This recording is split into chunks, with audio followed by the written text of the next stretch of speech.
کہ یہ جو آج کل مردانہ قوت کے نام پہ ٹوپی ڈرامے ہو رہے ہیں نا، تو جوان آدمی میں کوئی کمزوری نہیں ہوتی، جب ہوتی ہے تو پھر ہر چیز ہی کمزور ہوتی ہے، ایک ساتھ ہی پوری باڈی کمزور ہوتی ہے انسان کی. اس لیے یہ ٹوٹکے موٹکے اور یہ اوٹ پٹانگ چیزیں کھانے کی ضرورت بولو نہیں ہے کہ جی یہ کھا کے پتہ نہیں تو 8 شادیوں کی طاقت پیدا ہو جائے گی، 16 شادیوں کی طاقت. بکواس ہے، سب فضول باتیں.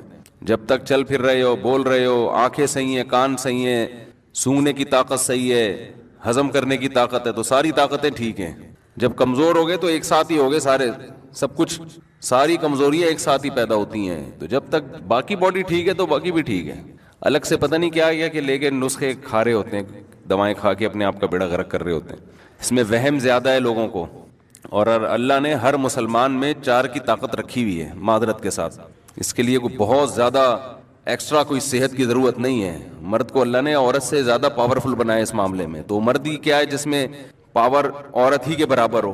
ایک عورت کے لیے ایک مرد کافی ہے، تو ایک مرد کے لیے بھی ایک عورت کافی ہے. تو دونوں میں کوئی فرق ہوا پھر؟ تو آدمی کس بات کا ہے بھائی تو؟ باقی کریں نہ کریں وہ آپ کا ہیڈیک ہے، وہ میں الگ ٹاپک ہے. وہ تو میں پھر سوسائٹی کی جو ضرورت ہے، معاشرے کی ضرورت ہے، بیوہ طلاق یافتہ، وہ تو میں اس پہ بات کرتا رہتا ہوں. لیکن یہ جو آج کل ہے نا کہ کمزوری، یہ ایسے نہیں ہے ایسے جیسے لوگوں نے سمجھ لیا ہے. سب صحت مند ہی ہیں. ہاں کوئی خدا نخواستہ کوئی شوگر کا مریض ہے، کوئی ایکسٹرا کوئی بیماری ہے اس میں، تو ایک الگ بات ہے. جب تک آپ نارمل ہیں تو سب کچھ نارمل ہے. اس کے لیے حکیموں کے پاس، جو جعلی حکیم ہوتے ہیں نا، ان کے پاس مت جایا کرو، وہ بیڑا غرق کر دیں گے.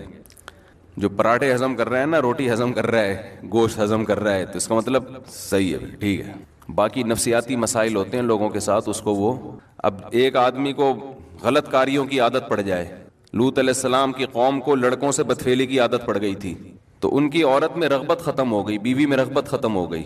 تو یہ جسمانی بیماری نہیں تھی، یہ روحانی بیماری تھی. اس کا علاج کوئی دوائیں نہیں ہے، اس کا علاج ہے کہ جو گندگی تم نے عادت ڈالی ہے اس عادت کو چھوڑو، تو پھر اللہ حلال میں رغبت پیدا کرے گا.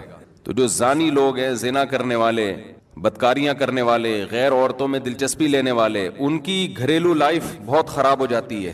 تو وہ جسمانی بیماری نہیں ہے، وہ مینٹلی ایک ڈسٹرب ہوتے ہیں. وہ ان کو روزانہ کچھ نیا چاہیے، عیاشی ان کی مزاج کا حصہ بن جاتی ہے.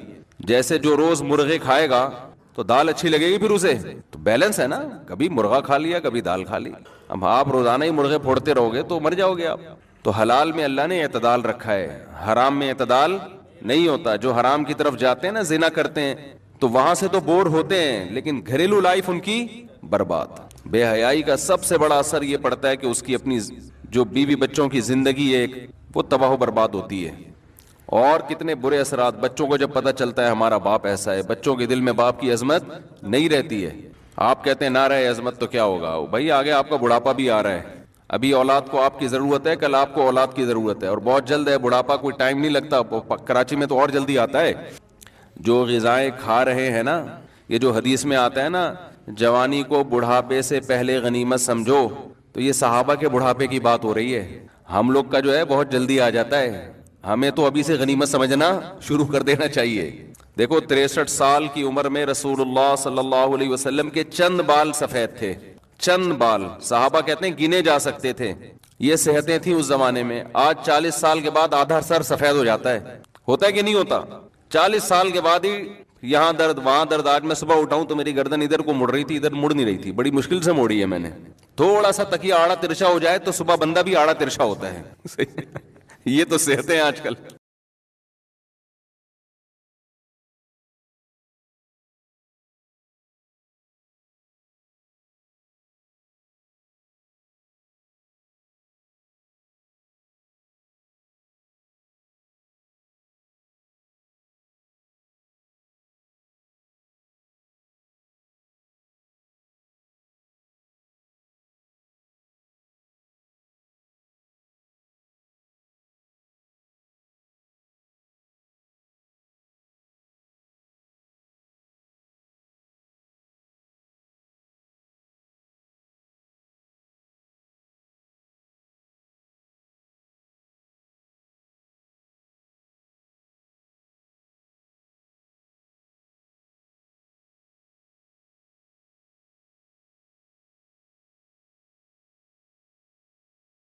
تو روزہ کیوں خراب ہوگا اس سے؟ فحش چیزیں دیکھنا، بری چیزیں دیکھنا، اس سے روزہ مکروہ ہوتا ہے. جائز پروگرام دیکھنا، اس سے روزے پہ کوئی فرق نہیں پڑتا. افطاری سائرن پر کریں یا اذان پر؟ میرا ہی نام لے کے کہتے ہیں کہ مفتی طارق مسعود صاحب نے بتایا تھا کہ اذان کے ساتھ روزہ افطار نہیں کرنا چاہیے بلکہ 3 منٹ بعد کرنا چاہیے، لیکن یہاں پنجاب میں اذان سے پہلے افطاری کے لیے سائرن بجتے ہیں اور اس کے لیے 1 یا 2 منٹ اور اس کے 1 یا 2 منٹ بعد اذان شروع ہوتی ہے، اور یہاں سائرن کے ساتھ ہی روزہ افطار کرتے ہیں، تو ہم کیا کریں؟ ابیہا فاطمہ، دیکھیں بخاری مسلم کی حدیث ہے، رسول اللہ صلی اللہ علیہ وسلم نے فرمایا، حدیث کا مفہوم ہے کہ جب سورج غروب ہو جائے تو افطار کرنے کا ٹائم شروع ہو جاتا ہے، سورج غروب، تو اس سے پتہ چلتا ہے اس کا مدار اذان پر یا سائرن پر نہیں ہے بلکہ سورج غروب ہونے پر ہے۔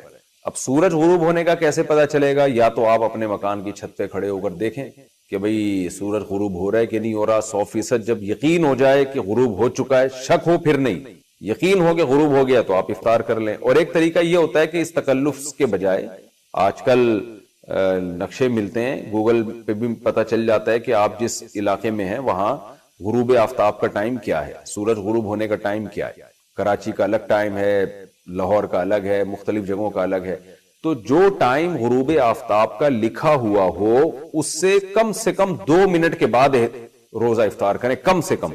وجہ اس کی یہ ہے کہ یہ جو ٹائم نقشوں میں لکھا ہوتا ہے یہ 100% یقینی نہیں ہوتا، خوب سمجھ لیں۔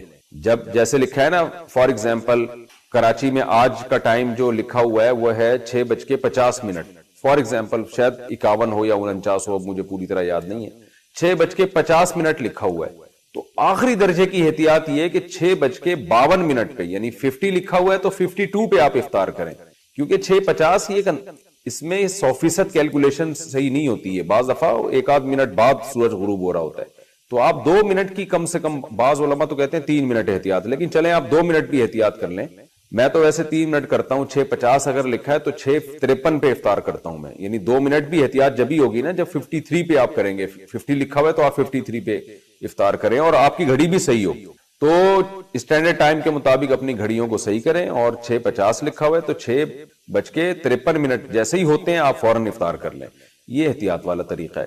تو اذان اگر اس احتیاط کے ساتھ ہوتی ہے تو پھر اذان پر افطار کریں، سائرن اگر بجایا جاتا ہے اس احتیاط کے ساتھ تو سائرن پر اعتماد کریں، لیکن آج کل میں نے دیکھا ہے لوگ احتیاط نہیں کرتے، اذانیں ٹائم سے پہلے بھی بعض مسجدوں میں دے دی جاتی ہیں، بعض لوگوں کا مسلک یہ ہے کہ سورج ابھی پورا غروب نہیں ہو تو بھی روزہ افطار جائز ہے، تو اپنے مسلک کو سارے سب پہ تھوپ دیتے ہیں وہ اور اذان دے دیتے ہیں پہلے، لوگوں کے روزے خراب ہو جاتے ہیں اس سے، لوگ سمجھتے ہیں کہ افطار کا ٹائم ہو گیا ہے۔ تو اگر آپ کو اپنی مسجد کے مؤذن پر اعتماد ہے، اس کو بتایا ہوا ہے آپ نے اور آپ اس پر اعتماد کرتے ہیں اور اس کو یہ سارے مسائل معلوم ہیں، اس کو پتا ہے 6:50 اگر لکھا ہے تو 53 ہوتے ہی اذان دینی ہے، تو پھر تو آپ اذان پر افطار کریں، لیکن مؤذن کا پتہ نہیں ہوتا، بعض دفعہ وہ جلدی دے دیتے ہیں، بعض دفعہ ٹائم ہو جاتا ہے پھر بہت بعد میں جا کے دے رہے ہوتے ہیں، تو اس لیے بہتر طریقہ یہی ہے کہ آج کل تو موبائل میں اپلیکیشن ڈاؤن لوڈ ہو جاتی ہیں، اس میں سحر و افطار کے ٹائم لکھے ہوئے ہوتے ہیں،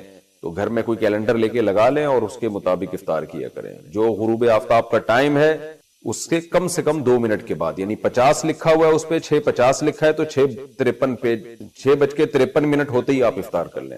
افطاری کے لیے اندھیرے کا انتظار کرنا، بعض حضرات حدیث کا حوالہ دے کر کہتے ہیں کہ رسول اللہ صلی اللہ علیہ وسلم نے غروب شمس کے بعد جب تک اچھی طرح رات نہیں ہو گئی افطار نہیں فرمایا، اور قرآن مجید میں بھی لیل رات تک روزہ رکھنے کا حکم ہے، اس بارے میں وضاحت فرما دیں۔ محمد اسید جدہ سے نبی صلی اللہ علیہ وسلم نے فرمایا میری امت اس وقت تک خیر میں رہے گی جب تک افطاری میں، حدیث کا مفہوم ہے، ستارے نکلنے کا انتظار نہ کرے، یعنی بہت تاخیر نہ کرے، اور صحیح ہے بخاری صحیح ہے مسلم کی واضح حدیث موجود ہے کہ جب رات ظاہر ہو جائے اور سورج غروب ہو جائے تو اس وقت فقد افطر الصائم، روزے دار کے افطار کا وقت اس وقت آ جائے گا۔ تو اس سے پوری امت کا اجماع ہے، اہل سنت والجماعت کا، چاروں مکاتب فکر کا، حنفیہ، مالکیہ، شافعیہ، حنابلہ، ان چاروں مکاتب فکر کا اتفاق ہے کہ سورج کے غروب ہوتے ہی روزے کے افطار کا ٹائم ہو جاتا ہے۔ ہاں اس میں اتنی جلدی کرنا کہ آپ کو ابھی یقین ہی نہیں ہے کہ سورج غروب ہوا ہے، پھر یہ جائز نہیں ہے۔ جب 100% یقین ہو جائے کہ سورج غروب ہو گیا ہے تو اس وقت روزہ افطار کیا جائے۔ تو نبی صلی اللہ علیہ وسلم سے اگر تاخیر ثابت بھی ہے تو وہ تاخیر اس لیے کہ یقین ہو جائے کہ سورج واقعی غروب ہو چکا ہے۔ بعض دفعہ بادل آئے ہوئے ہوتے ہیں، صحیح یقین نہیں ہوتا کہ پتہ نہیں یہ بادلوں کی وجہ سے اندھیرا ہو رہا ہے یا سورج کے غروب ہونے کی وجہ سے اندھیرا ہو رہا ہے، تو اس لیے جب یقین ہو جائے تو سورج غروب ہوتے ہی ہمیں افطار کا حکم ہے، اور نبی صلی اللہ علیہ وسلم نے صحیح احادیث میں پھر افطار میں جلدی کا حکم دیا ہے، اس میں تاخیر کی اجازت نہیں دی ہے۔ رہا یہ مسئلہ کہ قرآن میں آتا ہے ثم اتموا الصیام الی اللیل، رات تک روزے کو مکمل کرو، تو رات کا اطلاق اندھیرے پر بھی ہوتا ہے اور رات کا اطلاق عشاء کے وقت پر بھی ہوتا ہے۔ تو اب یہاں عشاء کا وقت مراد ہے یا اندھیرا مراد ہے؟ اندھیرے سے مراد سورج جیسے غروب ہوتا ہے کچھ نہ کچھ اندھیرا تو ہو چکا ہوتا ہے۔ تو حدیث سے ہمیں پتہ چلتا ہے کہ یہاں رات سے مراد ہے کہ دن کی روشنی ختم ہو جائے، جو سورج کے غروب ہوتے ہوئے بہت حد تک ختم ہو چکی ہوتی ہے سورج کے غروب ہونے کے بعد۔ اس کی سب سے بڑی دلیل یہ ہے کہ حقیقت میں اگر رات دیکھی جائے تو پھر وہ تو عشاء کے ٹائم پہ شروع ہوتی ہے، تو پھر تو عشاء کے وقت روزہ افطار کرنا چاہیے، اس کا تو دنیا میں کوئی بھی قائل نہیں ہے۔ تو اس سے پتہ چلتا ہے کہ یہاں جو قرآن میں رات مراد ہے، رات سے مراد جب دن ختم ہو جائے، اور دن ختم ہوتا ہے سورج کے غروب ہوتے ہی، یہ ہمیں حدیث سے پتہ چلتا ہے۔ تو بعض چیزوں میں حدیث قرآن کی آیت کی تشریح کر دیتی ہے، تو اس لیے یہاں رات سے عشاء کا وقت مراد نہیں ہے، بلکہ قرآن میں رات سے مراد ہے غروب آفتاب۔ افطار کی دعا کب پڑھی جائے؟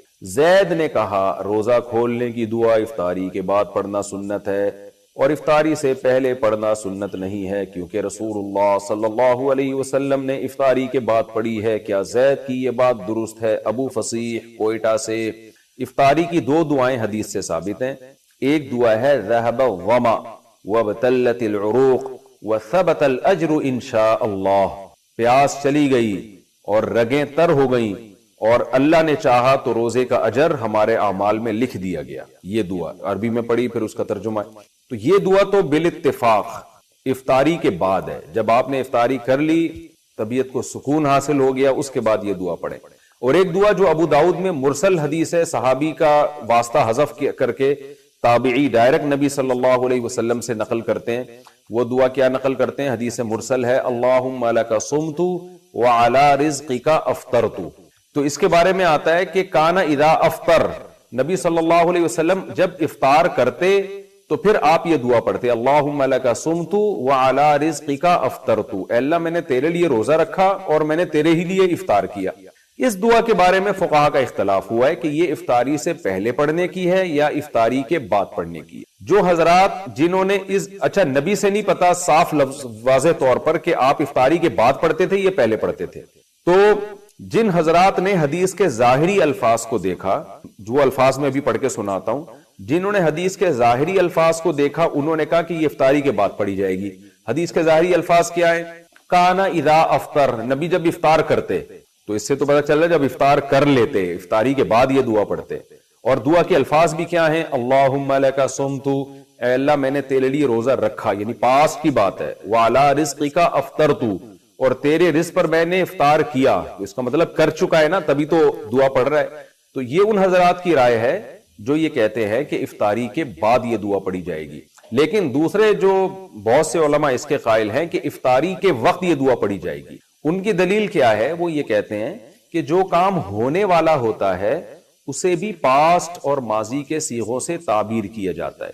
جیسے حدیث میں جو آتا ہے نا کانا اذا افطر، نبی جب افطاری کرتے مطلب افطاری کا ارادہ کرتے۔ اس کی مثال ایسے جیسے قرآن میں آتا ہے یا ایھا الذین آمنوا اذا قمتم الی الصلاۃ، اے ایمان والو جب تم نماز کے لیے کھڑے ہو جاؤ، فاغسلوا وجوہکم، اپنے چہروں کو دھو۔ کیا مطلب کھڑے ہو جاؤ پھر تھوڑی دھو، بلکہ جب تم کھڑے ہونے کا ارادہ کرو۔ تو جو کام ہونے والا ہوتا ہے اس کو بھی ماضی سے تعبیر کیا جاتا ہے۔ تو اذا افطر کا مطلب اذا اراد ان یفطر، نبی صلی اللہ علیہ وسلم جب افطار کرتے یعنی جب افطار کا ارادہ کرتے، جب افطار کی نیت کرتے اس وقت یہ دعا پڑھتے۔ اسی طرح یہ جو حدیث میں الفاظ ہیں کہ اس میں ماضی کے صیغے اللہم لک صمت وعلی رزقک افطرت، اے اللہ میں نے تیرے لیے روزہ رکھا، تیرے رزق پر میں نے افطار کیا، تو یہاں بھی یہ علماء کہتے ہیں کہ افطار کیا کا مطلب کرنے والا ہوں۔ تو جو کام ہونے والا ہوتا ہے اس کو بھی ماضی کے صیغوں سے تعبیر کیا جاتا ہے۔ اس کی عربی زبان میں بہت مثالیں ملتی ہیں۔ تو اب دونوں طرف دلائل ہیں اور کوئی یقینی دلیل کسی ایک مسلک کی تائید کے لیے بھی نہیں ہے۔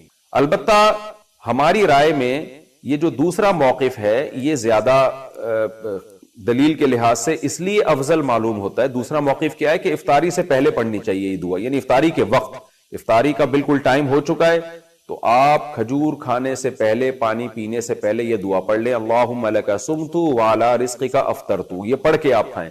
تو وہ یہ موقف ہماری رائے میں اس لیے ہے کہ تعامل ناس ہے، عامت المومنین اسی پر عمل کرتے چلے آ رہے ہیں کہ عام طور پر یہ دعا افطاری سے پہلے پڑھی جاتی ہے، اور ویسے بھی دو دعائیں ہیں، تو ایک افطاری سے پہلے پڑھ لی جائے اور ایک افطاری کے بعد، کیونکہ افطاری کے بعد والی جو دعا ہے وہ تو متعین ہے، ذهب الظما وابتلت العروق وثبت الاجر انشاء اللہ تعالی۔ تو ہماری رائے میں یہ دوسرا موقف زیادہ بہتر معلوم ہوتا ہے، تعامل ناس، لوگوں کے عمل کی وجہ سے۔ شریعت میں جو ہے نا اتفاق، اتحاد، ما رآہ المؤمنون حسنا فہو عند اللہ حسن، عبداللہ بن مسعود کا قول ہے کہ جس چیز کو مسلمان اچھا سمجھتے ہوں اللہ کی نظر میں بھی وہ اچھی ہوتی ہے۔ تو 1.5 اینٹ کی الگ سے مسجد نہیں بنانی چاہیے، جب جس پر سب عمل کر رہے ہیں تو اسی پر عمل کی جائے، جبکہ اس پہ دلیل بھی قائم ہو۔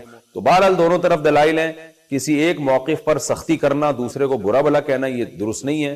اگر کوئی وہ والا موقف اختیار کرتا ہے کہ نہیں جی افطاری کے بعد ہی یہ دعا پڑھنی چاہیے، تو بھی ٹھیک ہے، تو بھی کوئی حرج نہیں ہے، تو کوئی حرج نہیں ہے اس میں۔ تو ہماری رائے یہ ہے کہ بہتر ہے کہ پہلے پڑھ لی جائے اور دوسری والی دعا افطاری کے بعد پڑھی جائے۔ بیماری میں روزہ چھوڑنے کے لیے ڈاکٹر کی ہدایت ضروری ہے؟ کسی شخص کی طبیعت خراب ہونے کی وجہ سے وہ روزہ نہ رکھے تو علماء بتاتے ہیں کہ کوئی دیندار اور ماہر ڈاکٹر کے کہنے پر چھوڑ سکتا ہے، لیکن اگر کسی کے پاس ڈاکٹر کو بتانے کی فیس ہی نہ ہو تو وہ کیا کرے؟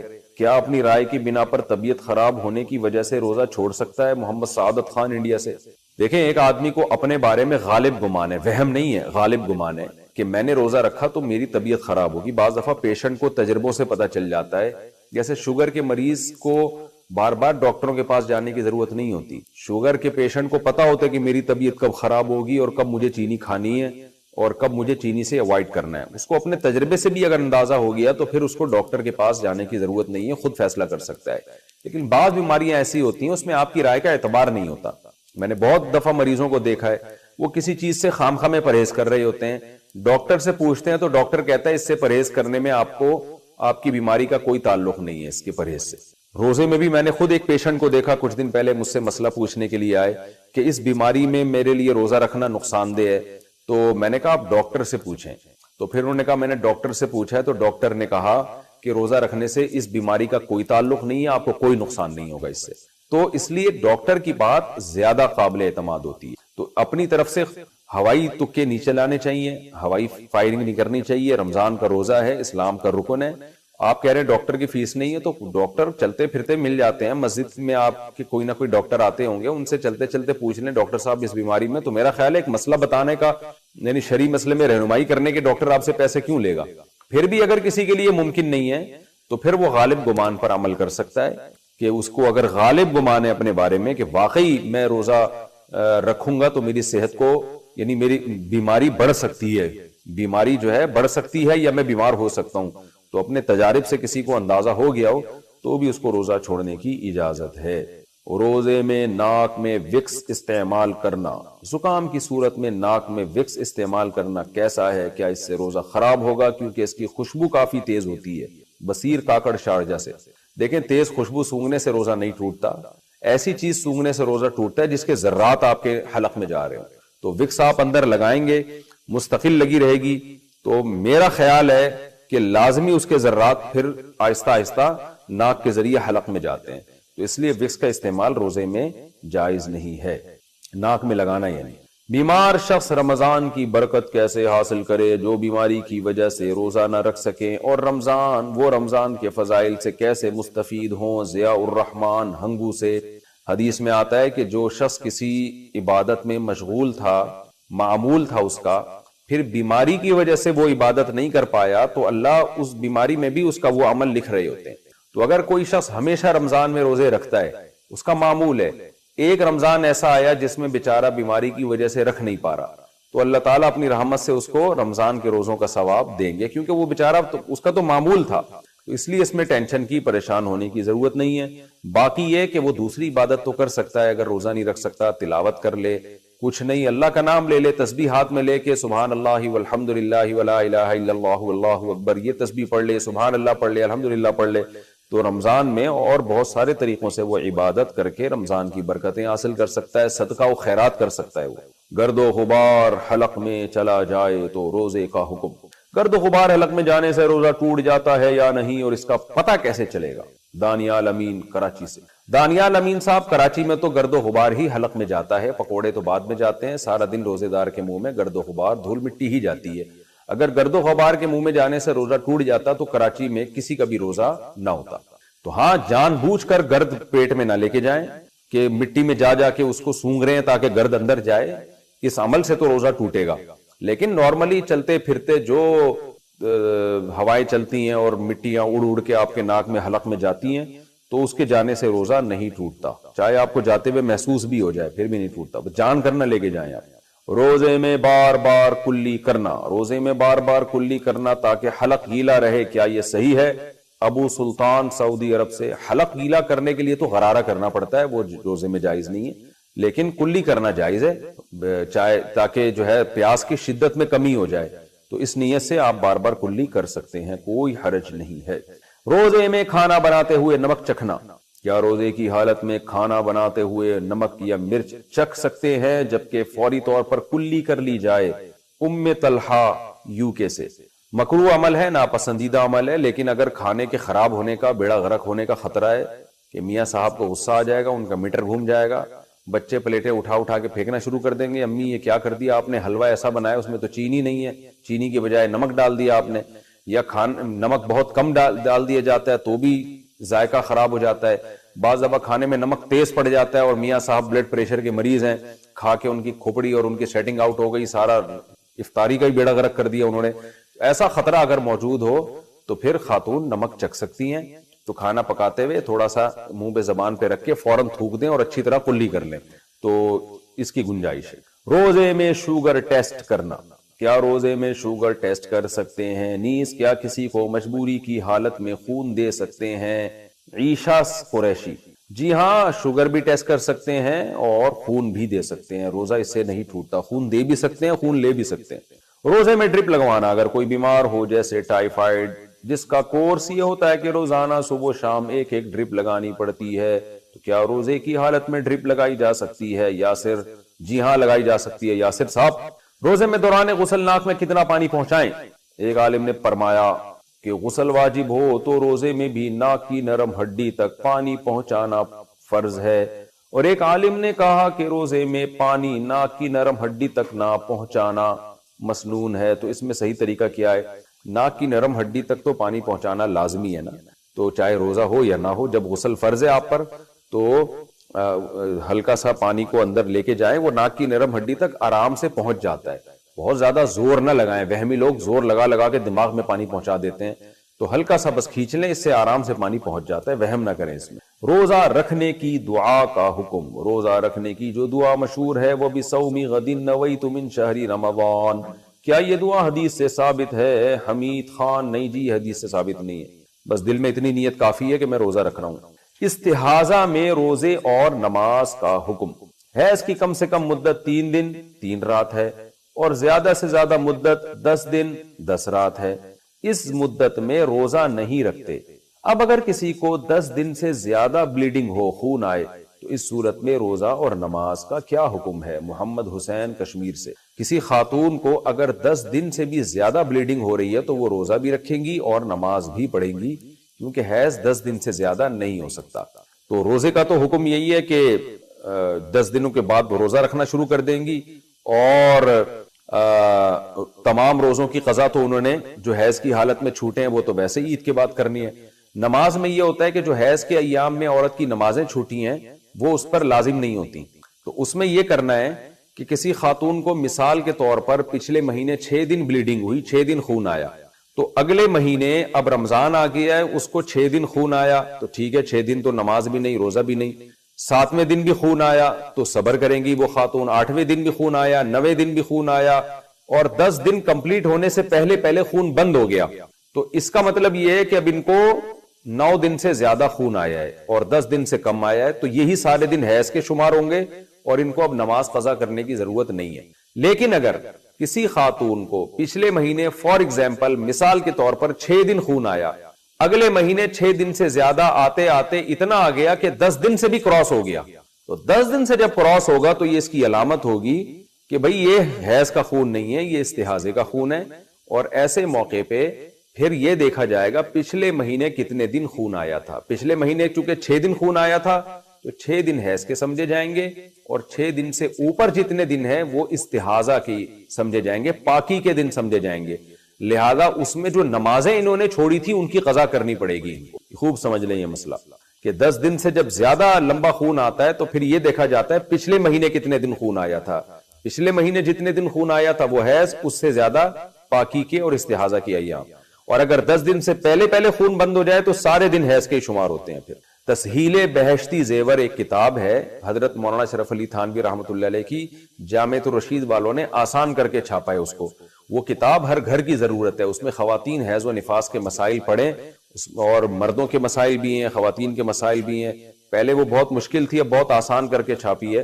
اس میں یہ تمام مسائل آپ کو پتہ چل جائیں گے. آج کل ہماری خواتین کو بالکل بھی حیض و نفاس کے مسائل نہیں پتہ ہوتے, نمازیں ضائع ہوتی ہیں, روزے ضائع ہوتے ہیں, بڑے مسائل ہوتے ہیں اس میں. عصر کے بعد تحیت المسجد پڑھنا. ہم افطاری کے لیے روزانہ عصر کے بعد مسجد جاتے ہیں, تو کیا عصر کے بعد تحیت المسجد پڑھنے کی اجازت ہے؟ جویریہ خان جرمنی سے. بعض فقہا اس کی قائل ہیں, وہ کہتے ہیں حدیث میں آتا ہے جب مسجد میں داخل ہو تو 2 رکعت پڑھو, تو وہ کہتے ہیں اس میں تو کوئی نبی نے فرق نہیں کیا کہ مکروہ وقت ہو یا نہ ہو. لیکن امام ابو حنیفہ اور فقہائے حنفیہ کہتے ہیں کہ مکروہ وقت میں چونکہ نمازیں پڑھنا منع ہے, تو یہ جو حدیث میں آتا ہے جب مسجد میں داخل ہو تو 2 رکعت پڑھو, تو مکروہ وقت کے علاوہ مراد ہے اس سے. وہ تو آٹومیٹیکلی وہ تو ایک عام اصول نبی نے ضابطہ بیان کر دیا کہ مکروہ وقت میں نماز جائز نہیں ہے, تو اس لیے اس کو الگ سے مستثنی نہیں کیا. تو اگر آپ فقہ حنفی کو فالو کرتی ہیں, اردو اسپیکنگ زیادہ تر 99.9% فقہ حنفی کو ہی فالو کرتے ہیں, تو پھر آپ یہ نماز نہ پڑھیں. ایک فقہ کو فالو کرنا چاہیے, دوسرے پر اعتراض نہیں کرنا چاہیے. یہی طریقہ اسلام پر, شریعت پر چلنے کے لیے سب سے بہتر ہے. اور اگر آپ اختلافات کی بھینٹ چڑھیں گے اور بس میں ہی صحیح ہوں دوسرے غلط ہیں, تو پھر خواریت پھیلے گی.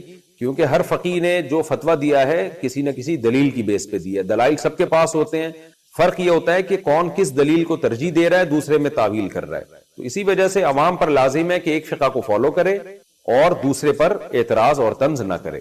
نہ ایسا کرے کہ بات بات پہ جس فقہ کو فالو کرنے اس کو چھوڑ دیا جائے. اس سے بھی بڑی بے برکتی ہوتی ہے, اس سے خواہشات نفس کا دروازہ کھلتا ہے. تو آپ یہ کام نہ کریں, عصر کے بعد آپ تحیت المسجد نہ پڑھیں. الٹی سے روزہ ٹوٹنے کا حکم. الٹی آئی اور نگل لی تو کیا روزہ ٹوٹ جائے گا؟ طلحہ صاحب کراچی سے. اگر الٹی منہ بھر کے آئی ہے, منہ بھر کے الٹی کا مطلب یہ ہوتا ہے اتنی زیادہ الٹی تھی کہ منہ میں اس کو روکنا مشکل ہو گیا آپ کے لیے, تو پھر ایسی الٹی کو نگلنے سے روزہ ٹوٹ جاتا ہے. ادروائز تھوڑی سی الٹی کو نگلنے سے روزہ نہیں ٹوٹتا.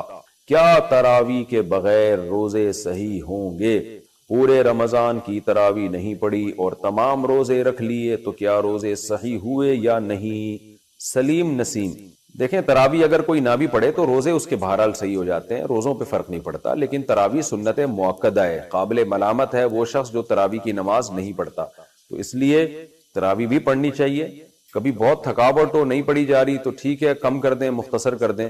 ویسے سنت مؤکدہ 20 رکعتیں ہیں, اس پہ چاروں اماموں کا اتفاق ہے. حضرت عمر رضی اللہ تعالی عنہ سے 20 رکعتیں ثابت ہیں, اور شروع میں اسلاف میں ہمیں 16 رکعتیں بھی ملتی ہیں, 20 سے زیادہ بھی ملتی ہیں. لیکن بعد میں جب تحقیق ہوتی چلی گئی تو چاروں امام اس پر متفق ہو گئے کہ کم سے کم تراویح کی رکعتیں 20 ہیں. امام احمد بن حنبل کا بھی یہی فتویٰ ہے جو امام بخاری کے استاذ ہیں, کہ امام ترمذی نے جو ان کا نقل کیا فتویٰ, اس کو تو یہ نقل کیا کہ 20 اور 16 میں اختیار ہے اس کو. 8 کا تو کہیں بھی نہیں ملتا, ہمیں کسی اسلاف سے نہیں ملتا کسی صحیح حدیث سے کہ 8 رکعت پڑھی ہو. موطا امام مالک کی جو ایک 8 رکعت والی حدیث ہے اس کو خود امام مالک نہیں مانتے, تو وہ مسترب حدیث ہونے کی وجہ سے وہ ضعیف حدیث ہے. تو موطا امام مالک میں بھی 20 رکعتوں کا تذکرہ ہے, اور بھی ہمیں بہت ساری روایات میں زیادہ تر میں 20 رکعتوں کا تذکرہ ہی ملتا ہے. اس لیے امت کا اس پر اجماع ہو چکا ہے کہ 20 رکعتیں. یہ اجماع ہونے کے بعد پھر اختلاف پیدا کیا ہے 20 سے کم, بعض لوگوں نے فتویٰ دیا کہ 20 سے کم. تو جب ایک دفعہ کسی مسئلے پر اجماع ہو جاتا ہے تو وہ قطعی چیز بن جاتی ہے, پھر اس میں اختلاف جائز نہیں ہوتا, کیونکہ صحیح حدیث سے یہ بات ثابت ہے کہ امت گمراہی پہ کبھی بھی جمع نہیں ہو سکتی. تو اس لیے آپ 20 رکعت تراویح پڑھا کریں. لیکن اگر آپ نہیں پڑھتے تو روزہ بہرحال آپ کا ہو جائے گا, لیکن روزے کی اہمیت تراویح سے کروڑہ گنا زیادہ ہے, کیونکہ روزہ تو بہرحال اسلام کا ایک رکن ہے. ایسا نہ ہو کہ تراویح نہ پڑھنے سے روزہ بھی چھوڑ دیں آپ. روزے میں ماؤتھ واش کا استعمال, کیا روزے کی حالت میں ماؤتھ واش سے کلی کر سکتے ہیں؟ طفیل صاحب دبئی سے. جی ہاں کر سکتے ہیں. کلی کرنے کے بعد پھر سادہ پانی سے بھی قلی کر لیں تاکہ اس کے ذرات منہ سے بالکل ختم ہو جائیں۔ ویسے یہ جو میڈیکلی چیزیں ہوتی ہیں نا، اپنی آہستہ آہستہ ان سے جان چھوڑائیں۔ میں نے سنا ہے کہ ماؤتھ واش میں بھی اینٹی بایوٹک ہے ایک طرح کی، تو اینٹی بایوٹک جب آپ زیادہ استعمال کرتے ہیں تو آپ کے منہ کے جو نقصان دہ جراثیم ہے وہ اس کو بھی مارتی ہے، فائدہ مند جراثیم کو بھی مارتی ہے۔ بہرحال کوئی مستند 100% مستند بات نہیں ہے، آپ اس کی اپنے طور پر مزید تحقیق کر لیں۔ نیم کی مسواک کیا کریں، بہترین چیز ہے۔ تو اپنے آپ کو جتنا مصنوعی چیزوں سے دور رکھیں گے اچھا ہوگا۔ آج کل دانتوں کی بیماریاں دیکھیں کتنی ہو گئی، حالانکہ ایک سے ایک ٹوتھ پیسٹ ایجاد ہو گیا، مگر ہر دوسرے آدمی کے دانت خراب ہو رہے ہیں۔ تو سیدھا سیدھا آپ یہ کیا کریں کہ مسواک کریں، اس کی عادت ڈالیں، ماؤتھ واش کی آپ کو ضرورت ہی نہیں رہے گی کبھی۔ بہرحال استعمال کرنے سے روزہ نہیں ٹوٹتا، بعد میں کلی کر لیں۔ کیا نکسیر سے روزہ ٹوٹ جاتا ہے؟ کیا نکسیر آنے سے روزہ ٹوٹ جاتا ہے؟ ساجد کراچی سے۔ نہیں جی، روزہ نہیں ٹوٹتا۔ روزے میں سر پر تیل لگانا، کیا سر پر تیل لگانے سے روزے میں کوئی فرق تو نہیں پڑتا؟ یہ لکھا راؤ ولی خان دبئی سے۔ نہیں جی، سر پر تیل لگانے سے روزہ نہیں ٹوٹتا، تیل پینے سے روزہ ٹوٹے گا۔ سر پہ آپ جتنی بھی مالش کریں روزہ نہیں ٹوٹے گا، بلکہ ہو سکتا ہے آپ کے بال اگنا شروع ہو جائے۔ بغیر سحری کے روزے کا حکم۔ سمیع خان نے پوچھا ہے کہ جی بغیر سحری کے روزہ رکھ لیا تو روزہ ہو جائے گا؟ جی ہاں جی، روزے کے لیے سحری ضروری نہیں ہے، بلکہ رمضان کے روزے میں اگر سحری میں آنکھ نہ کھلے تو بھی روزہ اسی طرح فرض ہے جیسے آنکھ کھلنے کے بعد فرض ہے۔ تو روزہ چھوڑ نہیں سکتے آپ، چاہے سحری میں آنکھ کھلے یا نہ کھلے۔ ہاں، سحری سنت ہے، نبی صلی اللہ علیہ وسلم نے بہت ترغیب دی اور سحری میں فرمایا کہ اس میں برکت ہے۔ سحری میں آنکھ نہیں کھلی تو بغیر نیت کے روزہ ہو جائے گا۔ اگر کوئی بغیر نیت کے سو جائے اور صبح اٹھ کر روزہ رکھ لے تو روزہ ہو جائے گا یا نہیں؟ عالم صاحب سعودی عرب سے۔ اگر سحری میں آنکھ نہیں کھلی تو بھی روزہ ہو جائے گا، آپ بعد میں نیت کر لیں۔ نصف النہار سے پہلے نیت کی جا سکتی ہے۔ نصف النہار کا مطلب کیا ہوتا ہے کہ جو سحری کے ختم ہونے کا ٹائم ہے وہ اور سورج غروب ہونے کا ٹائم ہے وہ، تو دیکھ لیں کتنے گھنٹے بنتے ہیں، اس کا بالکل درمیان جو ہے نا یہ نصف النہار کہلاتا ہے۔ یعنی آدھا روزہ کمپلیٹ ہونے سے پہلے بھی آپ روزے کی نیت کر سکتے ہیں۔ تو اور سحری اگر آنکھ نہیں کھلی روزہ چھوڑ دینا رمضان کا حرام ہے، گناہ کبیرہ ہے۔ خوب سمجھ لیں، بعض لوگ کیا کرتے ہیں، سحری میں آنکھ نہیں کھلتی تو کہتے ہیں یار اب کون رکھے سارا دن روزہ، تو رکھنا پڑے گا آپ کو۔ روزہ رمضان کا چھوڑنا حرام ہے، کبیرہ گناہ ہے، سحری میں آنکھ کھلے یا نہ کھلے۔ سحری عین وقت پر ختم کرنا۔ اگر روزہ 4:42 پر بند کیا اور 4:42 پر ہی فجر کی اذان بھی ہوئی تو کیا روزہ ہو گیا یا نہیں؟ نیز کیا اذان کے شروع تک سحری کھائی جا سکتی ہے؟ اس سے روزہ صحیح ہوگا؟ بنت عبد الرحمن جدہ سے۔ اگر جی 4:42 پہ روزہ بند ہو رہا ہے تو بہتر یہ ہے، احتیاط یہ ہے کہ 4:41 پہ آپ بند کر لیں، 1 منٹ پہلے۔ لیکن اگر کسی نے 4:42 پہ بھی بند کیا تو روزہ ہو جائے گا۔ حدیث میں آتا ہے کہ اگر کسی کے ہاتھ میں دودھ کا پیالہ ہونا اور اذان ہو جائے تو وہ پی لے اس کو جلدی سے۔ تو عین وقت پر بھی اگر آپ کے ہاتھ میں کوئی چیز ہے تو جلدی سے اس کو، جیسے بعض لوگ پانی پینا بھول گئے یا پتہ نہیں چلا ان کو، اب سارا دن بغیر پیاس کے رہنا تو بغیر پانی کے رہنا تو بڑا مشکل ہوگا۔ تو آپ نے ٹائم دیکھا 4:42 ہو رہے ہیں، تو احتیاط تو یہی تھی کہ یہ سب چیزوں سے پہلے فارغ ہو جاتے ہیں، تو لیکن شریعت نے آپ کو اجازت دی ہے جلدی جلدی آپ پانی پی کے اپنی پیاس بجھا لیں آپ، لیکن اسپیڈ تھوڑی سی بڑھا لیں، آپ مزید تاخیر نہ کریں، کیونکہ بالکل عین وقت پر آپ جو ہے نا سحری ختم ہونے کے عین ٹائم پر ہے۔ روزہ کس عمر میں فرض ہے؟ میری بیٹی کی عمر 13 سال ہے مگر وہ شرعی طور پر بالغ نہیں ہوئی، کیا اس پر روزہ فرض ہے؟ نیز لڑکے پر کس عمر میں روزہ فرض ہوگا؟ ام احمد۔ لڑکی اگر 13 سال کی ہے اور اس کو مینسز آنا اگر شروع نہیں ہوئے ابھی تک تو اس پہ روزہ فرض نہیں ہے۔ فرض جب ہوتا ہے جب لڑکی کو مینسز آنا شروع ہو جائیں۔ اسی طرح لڑکے کو اگر نائٹ فال ہونا شروع ہو جائے تو جب فرسٹ ٹائم نائٹ فال ہوگا، احتلام ہوگا، تو اس پہ روزہ فرض ہو جائے گا۔ تو جیسے کسی کو رات کو لڑکے کو احتلام ہو گیا، نائٹ فال ہو گیا، تو اب اس پر لازم ہے کہ وہ غسل کرے اور عشاء کی نماز بھی پڑھے اور پھر سحری کر کے روزہ بھی رکھے۔ سحری نہ بھی کرے تو روزہ بہرحال اس کو رکھنا پڑے گا۔ بلکہ اگر کوئی لڑکا بالغ ہوا ایسے ٹائم پہ کہ روزے کا وقت شروع ہو چکا تھا، مثال کے طور پر 4:30 بجے سحری کا ٹائم ختم ہو رہا ہے، تو کوئی نوجوان 4:30 بجے کے بعد اس کو نائٹ فال ہوا، احتلام ہوا، تو اس نے تو روزہ نہیں رکھا تھا یہ، یا اس کے والدین نے نہیں رکھوایا یہ کہہ کے کہ یہ بچہ ابھی نابالغ ہے، تو اب جیسے ہی اس کو روزے کے شروع ہونے کے بعد نائٹ فال ہوگا تو اگرچہ وہ کھانا کھاتا رہا ہے، کھاتا پیتا رہا ہے، لیکن جیسے ہی اس کو نائٹ فال ہوگا تو وہ بالغ ہو جائے گا، اور بالغ ہونے کے بعد افطاری تک اب اس کے لیے کھانا پینا ناجائز ہو جائے گا۔ تو گو کہ اس کا روزہ نہیں ہے لیکن پھر بھی اس کو روزے داروں کی طرح اس پر رہنا لازم ہو جائے گا. یہ بالکل ایسے ہے جیسے کوئی غیر مسلم اگر دن میں مسلمان ہوتا ہے رمضان میں, تو اگرچہ اس کا روزہ نہیں تھا, وہ کھا پی رہا تھا, لیکن جیسے اسلام قبول کرے گا تو اب اس پر لازم ہو جائے گا کہ وہ روزے داروں کی طرح رہے. وہ تو ٹھیک ہے روزہ تو نہیں ہے اس کا, لیکن روزے داروں کی طرح اس کو رہنا لازم ہو جائے گا. تو اسی طرح کوئی خاتون کو حیض آ رہا تھا اور وہ حیض سے پاک ہو گئی روزے کے درمیان میں, تو جیسے ہی حیض سے پاک ہوں گی, اگرچہ روزہ تو نہیں ہے کیونکہ سحری کے وقت تو حیض کی حالت میں تھی وہ, لیکن ان پر لازم ہو جائے گا کہ اب وہ روزے داروں کی طرح رہیں. اسی طرح کوئی مسافر جس نے رمضان کی وجہ سے, رمضان میں سفر کی وجہ سے روزہ چھوڑ دیا, تو اب روزہ نہیں ہے اس کا, لیکن جیسے ہی وہ شہر میں داخل ہو گیا اپنے شہر میں, تو سفر اس کا ختم ہو گیا, تو اب اس پر لازم ہوگا کہ وہ کھانے پینے سے اپنے آپ کو روک لے. تو روزہ تو نہیں ہے لیکن اب روزے داروں کی طرح رہنا پڑے گا. تو بعض صورتیں ایسی ہوتی ہیں اس میں انسان کا روزہ نہیں ہوتا لیکن اس پر روزے داروں کی طرح رہنا لازم ہو جاتا ہے. تو آپ کا جو سوال ہے میں اس کو دوبارہ ریپیٹ کر دیتا ہوں جواب کو, کہ بچی 13 سال کی ہے, اس کو مینسز شروع نہیں ہوئے تو اس پر روزے واجب نہیں ہے. لڑکے کو اگر نائٹ فال نہیں ہوا, احتلام نہیں ہوا, تو اس پہ روزہ واجب نہیں ہے.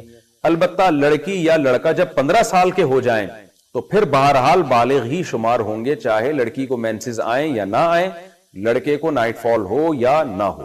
15 سال میں بہرحال وہ بالغ ہو جاتے ہیں اور روزے اور نماز فرض ہو جاتی ہے. اور 15 سال سے اسلامی 15 سال مراد ہیں, اس لیے بچوں کی اسلامی ڈیٹ آف برتھ بھی یاد رکھنی چاہیے کیونکہ شرعی حکام اسلامی تاریخوں سے ہوتے ہیں, انگریزی تاریخوں سے نہیں ہوتے.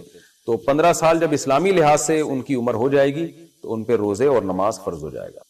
روزے میں ہجامہ کروانا, روزے کی حالت میں ہجامہ کر سکتے ہیں, نیز کیا اس سے وضو باقی رہتا ہے یا ٹوٹ جاتا ہے؟ مشہود خان کراچی سے, وضو تو بہرحال ٹوٹ جاتا ہے, روزہ نہیں ٹوٹتا. البتہ اس عمل کو ناپسند کیا گیا کیونکہ ایک حدیث میں آتا ہے افطر الحاجم والمحجوم او کما قال صلی اللہ علیہ وسلم, کہ اس سے روزہ ٹوٹ جاتا ہے. لیکن یہاں ٹوٹنے سے مراد ہے ٹوٹنے کا خطرہ ہے, ثواب میں کمی ہے, کیونکہ جب آپ روزہ رکھ کے خون نکلواتے ہیں تو ایک ویکنیس ہوتی ہے, تو خطرہ ہوتا ہے کہ آپ اپنے آپ کو آزمائش میں ڈال رہے ہیں, روزہ کمپلیٹ کرنا آپ کے لیے بہت مشکل ہو جاتا ہے.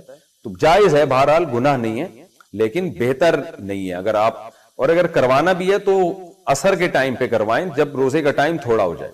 جیسے بعض لوگ روزے میں ایکسرسائز کرتے ہیں روزہ رکھ کے, تو بھائی صبح اگر آپ نے ایکسرسائز کر لی تو سارا دن آپ کے لیے مصیبت ہوگی, کہیں ایسا نہ ہو ناقابل برداشت حالت ہو جائے. تو اس لیے روزے میں اگر ایکسرسائز کرنی بھی ہوتی ہے تو افطاری سے تھوڑی دیر پہلے کی جائے تاکہ جتنی بھی حالت غیر ہو جائے, کو بھی تھوڑی دیر میں افطاری ہونے والی ہے. تو اس لیے اس سے جو ہے نا اگر ہجامہ کرنا بھی ہو تو افطاری کے قریب ٹائم پہ کیا جائے. اذان کی آواز سے پہلے افطار کرنا, رمضان میں افطار کے وقت بعض لوگ اذان ہونے سے پہلے ہی کھانے پینے لگتے ہیں. ان کا کہنا ہوتا ہے کہ وقت ہو جائے تو روزہ کھول لینا چاہیے, اذان سن کر کھانا ضروری نہیں. کیا ان کا ایسا کہنا صحیح ہے؟ محمد وسیم انڈیا سے. جی صحیح ہے, لیکن اس میں ایک بات کا خیال کریں, آپ نے جو اپلیکیشن ڈاؤن لوڈ کی ہوئی اپنے علاقے کے لحاظ سے, یا گھر میں کوئی بھی آپ کی جنتری یا نقشہ ہے جس میں سورج غروب ہونے کا ٹائم لکھا ہوا ہے, تو کم سے کم 2 منٹ بعد اس ٹائم سے روزہ کھولیں. یہ میں ڈیٹیل میں بتا چکا ہوں اس سے پہلے والے مسائل میں, کہ اگر مثال کے طور پر 6:50 لکھا ہوا ہے تو جیسے ہی 6:50 لکھا ہوا ہے تو 6:53 ہوتے ہی آپ افطار کر لیں. کم سے کم 2 منٹ ضرور گزاریں احتیاطاً, کیونکہ یہ جو اوقات لکھے ہوئے ہوتے ہیں 100% یقینی نہیں ہوتے. تو جب تک سورج غروب ہونے کا 100% یقین نہیں ہوگا آپ کے لیے روزہ افطار کرنا درست نہیں ہوگا. بعض لوگ کہتے ہیں حدیث میں تو آتا ہے جلدی افطار کرو, تو جلدی کا مطلب سورج غروب ہونے کا یقین تو ہونا پہلے, یقین ہونے کے بعد پھر جلدی افطار کرو. وضو کی کلی کر کے تھوک نکل گیا تو کیا تو روزے کا حکم؟ وضو کی کلی کر کے تھوک نکل گیا, جب ہم روزے کی حالت میں کلی کرتے ہیں تو زبان تر ہو جاتی ہے, اور اس حالت میں اگر تھوک نکل لیں تو کیا روزہ ٹوٹ جائے گا؟ محمد طیب ڈیرہ اسماعیل خان سے. جب آپ نے کلی کی اور منہ میں پانی آپ کو صاف محسوس ہو رہا ہے, وہ نکلیں گے تو یقیناً روزہ ٹوٹ جائے گا. لیکن آپ نے کیا کیا, ایک دفعہ تھوک دیں. آپ جیسے آپ نے کلی کی, منہ میں تراوٹ صاف محسوس ہو رہی ہے تو ایک دفعہ اس تراوٹ کو آپ نے تھوک دیا تو بس کافی ہے. پھر بھی کوئی تراوٹ رہ جاتی ہے, اس کو نگلنے سے روزہ نہیں ٹوٹتا. وہمی لوگ سارا دن تھوکتے ہی رہتے ہیں پاگل بن کے. وہ تو اعتدال کا راستہ اختیار کریں, نہ اتنی بے احتیاطی کریں کہ ابھی کلی کی ہے, منہ میں پانی ہے, اس کو آپ نگل رہے ہیں. یعنی کلی کرنے کے بعد تراوٹ صاف محسوس ہو رہی ہے, اور اتنے وہمی بھی نہ بنے کہ تھوکتے ہی رہیں سارا دن بیٹھ کے. تو ایک دفعہ تھوک دینا, اس تراوٹ کو منہ میں جو محسوس ہو رہی ہے ایک دفعہ تھوک دیں, بس کافی ہے. پھر اگر وہ تھوک منہ میں کے اندر جاتا بھی ہے تو روزہ نہیں ٹوٹتا. روزے میں میاں بیوی کیا ایک دوسرے سے ریلیشن قائم کر سکتے ہیں؟ یہ مسئلہ بھی کئی بار بتا چکا ہوں کہ انٹر کورس کرنا حرام ہے، اس سے روزہ بھی ٹوٹ جائے گا اور 60 روزوں کا کفارہ بھی لازم ہوگا۔ اس کے علاوہ بوس و کنار کیا جا سکتا ہے، لیکن اگر مرد ڈسچارج ہو گیا یا عورت ڈسچارج ہو گئی تو کفارہ تو نہیں ہوگا لیکن روزہ ٹوٹ جائے گا اور یہ گناہ بھی ملے گا۔ تو کسی کو اپنے اوپر قدرت اگر نہیں ہے، اس کو یہ خطرہ ہے کہ میں آگے جا سکتا ہوں، تو پھر اس کے لیے تو یہ عمل جائز نہیں ہے۔ یہ مسئلہ اگرچہ حیا کے خلاف ہے لیکن بہت زیادہ لوگ پوچھتے ہیں۔ اب میں الگ الگ تو چھپڑ میں چھاؤں میں لا کے نہیں سب کو الگ الگ سمجھا سکتا، تو اس لیے مجبوراً اس کو میں چینل پہ یہ جو ہے نا وہ بتا رہا ہوں۔ تو انٹرکورس اگر کر لیا تو 60 روزوں کا کفارہ لازم ہوگا، اور اگر اس کے بغیر ڈسچارج ہو گئے تو 60 روزوں کا کفارہ تو نہیں ہے لیکن گناہ بھی ہے، روزے کی قضا بھی واجب ہے۔ اور اگر ڈسچارج نہیں ہوئے اور انٹرکورس بھی نہیں ہوا تو پھر جائز ہے، لیکن اس شخص کے لیے جائز ہے جس کو اپنے اوپر کنٹرول ہو۔ روزے کا فدیہ کہاں خرچ کریں؟ کیا رمضان کے روزوں کے فدیے کی رقم ماسی کو راشن میں دے سکتے ہیں؟ اگر نہیں تو کس جگہ خرچ کرنی چاہیے؟ نیز کیا روزوں کے فدیے کی رقم تراویح کے انتظامات کے لیے لگا سکتے ہیں؟ انس ساجد کراچی سے۔ نہیں جی، روزوں فدیے کی رقم تراویح کے انتظامات میں نہیں لگا سکتے۔ فدیے کی رقم کا مستحق وہی ہے جو زکوٰۃ کا مستحق ہے، غریب ہی کو دے سکتے ہیں، اور راشن کی مد میں بھی دے سکتے ہیں۔ رہا یہ کہ ماسی کو دے سکتے ہیں کہ نہیں، تو بھائی ماسی اگر مستحق ہے تو دے سکتے ہیں، مستحق نہیں ہے تو نہیں دے سکتے۔ اب یہ تو آپ ہی کو پتا ہوگا۔ اچھا، بعض دفعہ ماسیاں سارے محلے سے وہ زکاتیں اکٹھی کر